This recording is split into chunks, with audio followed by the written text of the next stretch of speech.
மேஷ ராசிக்கு சூழி பிரசனம் மூலமா என்ன பலன் என்றதை சூழி பிரசனம் போட்டு நம்ம பார்க்கலாம்.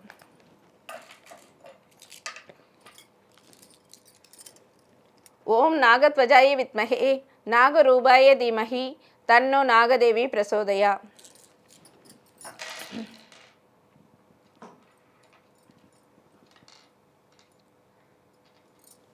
மேஷராசிக்காரர்கள் பார்த்தீங்கன்னா பொதுவாகவே சுறுசுறுப்புடன் செயல்படக்கூடியவர்கள்.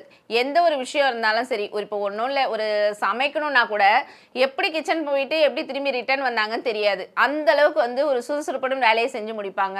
அதே மாதிரி ஆண்கள் பார்த்தீங்கன்னா அவங்களுடைய ஏதாவது ஒரு ப்ராஜெக்ட் கொடுத்தாங்க அப்படின்னா அதை முடிச்சுட்டு தான் அடுத்த வேலையை பார்ப்பாங்க. அவ்வளோ ஃபாஸ்ட்டாகவும் சரி, அந்த வேலையில் கண்ணும் கருத்துமாகவும் சரி செய்யக்கூடியவர்கள் பார்த்தீங்கன்னா இந்த மேஷராசிக்காரர்கள்.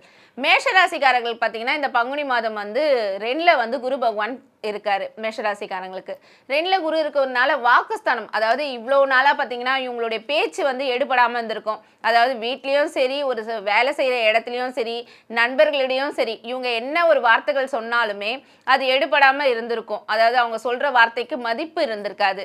ஸோ இந்த மாதங்கள் பார்த்தீங்கன்னா அவங்களுடைய வார்த்தைக்கு மதிப்பு இருக்கும். அதாவது இந்த ஆங்கர் தொழில் பண்ணுறவங்களுக்கும் சரி, அவங்களுக்குலாம் ஒரு அங்கீகாரம் கிடைக்காம இருந்திருக்கும். ஏன்னா இந்த மாதத்தில் பார்த்தீங்கன்னா அவங்களுக்கான அந்த அங்கீகாரம் கிடைக்கக்கூடிய மாதமாக இந்த பங்குனி மாதம் அமையுது. அதே மாதிரி 3ல் செவ்வாய் இருக்கிறதுனால பார்த்தீங்கன்னா அதாவது தைரிய வீரியஸ்தானம் அதிகரிக்கும். அதாவது ஏதாவது ஒரு தொழில் தொடங்கலாம் இல்லை வேண்டாமா அப்படின்னு சொல்லிட்டு டபுள் மைண்டாகவே யோசிச்சுட்டு இருந்திருப்பாங்க. ஆனால் இந்த மாதத்தில் பார்த்தீங்கன்னா தொழில் தொடங்கினா அமோகமாக போகும். அதாவது எந்த தொழில் தொடங்கினாலும் சரி நல்ல லாபம் கிட்டும்.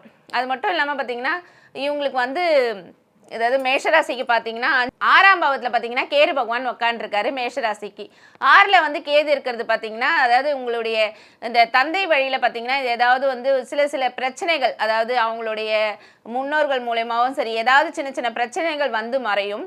அது மட்டும் இல்லாமல் உங்களுக்கு 7ஆம் வீட்டு அதிபதியாக சுக்கிரன் வர்றதுனால வீட்டில் குடும்பத்தில் நல்ல நிகழ்ச்சிகள், அதாவது நீங்கள் ஏதாவது ஒரு விஷயம் பண்ணணும்னு நினச்சாலும் சரி, அதாவது வீட்டில் ஒரு சுபகாரியம் நடக்கலாம், அதாவது ஒன்றுமே இல்லை, ஒரு வீட்டில் பெயிண்ட் அடிக்கணும்னு நினச்சா கூட தள்ளிக்கிட்டே போயிருந்திருக்கும். ஸோ அந்த மாதிரி விஷயங்கள்லாம் பார்த்தீங்கன்னா இந்த மாதங்கள் நீங்கள் பண்ணுறதுக்கான ஒரு அமோகமாக மாதமாக இந்த மாதம் திகழ்ந்துட்டுருக்கு. அது மட்டும் இல்லாமல் பார்த்தீங்கன்னா உங்களுக்கு 12ல் சூரியன் புதன் சேர்க்கையாக இருக்குது. ஸோ புதாதித்ய யோகம் சொல்லுவோம். சூரியன் புதன் சேர்க்கை இருக்கும்போது புதாதித்ய யோகம் இருக்கும்போது நீங்கள் என்ன ஒரு விஷயம் நினச்சாலும் அது கண்டிப்பாக அது சக்ஸஸ் ஆகும்.